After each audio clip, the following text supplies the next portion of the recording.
বিশ্ববিদ্যালয়ের genetic engineering বিভাগের প্রতিষ্ঠানে ইফতার মাহফিলে এর মধ্যে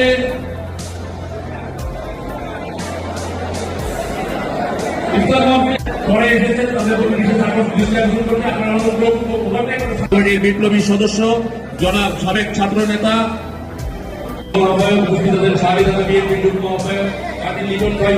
সানজিদা ইসলাম তুলির সাথে ছিলাম আছি থানা বিএনপির বিপ্লবী যুগ্ম আহ্বায়ক নূর মোহাম্মদ ডক্টর মাহাদি আমিন সাহেবের উপদেষ্টা এবং বিভিন্ন মন্ত্রণালয়ের যিনি দায়িত্বে আছেন গণপ্রজাতন্ত্রী বাংলাদেশ সরকারের মাননীয় প্রতিমন্ত্রী জননেতা জনাব বাংলাদেশ সরকারের মাননীয় প্রধানমন্ত্রী দেশ নায়ক তারেক রহমানের উপদেষ্টা মণ্ডলীর অন্যতম সদস্য প্রতিমন্ত্রী পদমর্যাদায় জনাব ডক্টর মাহাদি আমিন ভাই উপস্থিত হয়েছে। আমরা তাকে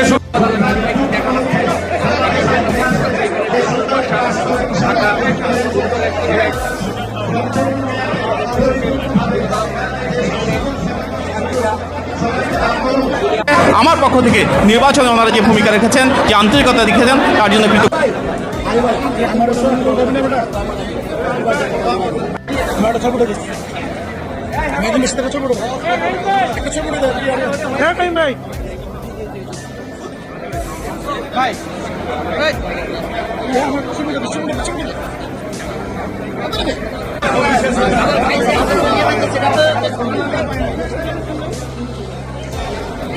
এটা আমাদের এই যে স্বাধীনতা উত্তর যারা এই বারবার এমপি হচ্ছে তারা জনগণের ভালোবাসা দিতে পারেনি, সেটা অর্জন করতে সক্ষম।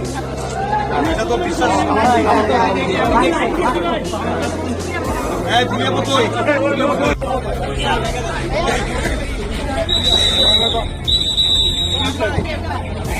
শুভেচ্ছা দিবেন।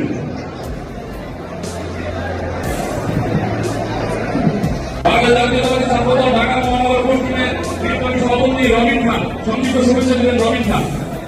আমরা বিশ্বাস করি সবার আগে বাংলাদেশ, আমরা বিশ্বাস করি গণতান্ত্রিক যে সরকার জনগণের ভোটে নির্বাচিত হয়েছে, আমাদের সবার প্রধানমন্ত্রী গণমানুষের নেতা জনাব তারেক রহমানের নেতৃত্বে ইনশাল্লাহ এই বাংলাদেশের প্রতিটি মানুষের মানবাধিকার, আইনের অনুশাসন এবং বাক স্বাধীনতা আমরা নিশ্চিত করব।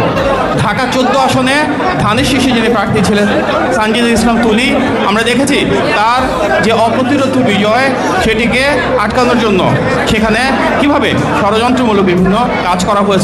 তবে তিনি হয়তো নির্বাচনে বিভিন্ন ষড়যন্ত্রের কারণে জয়ী হতে পারেননি, কিন্তু জনগণের মণিকোঠা জয় করেছেন। তিনি কিন্তু এই এলাকার জনতার এমপি।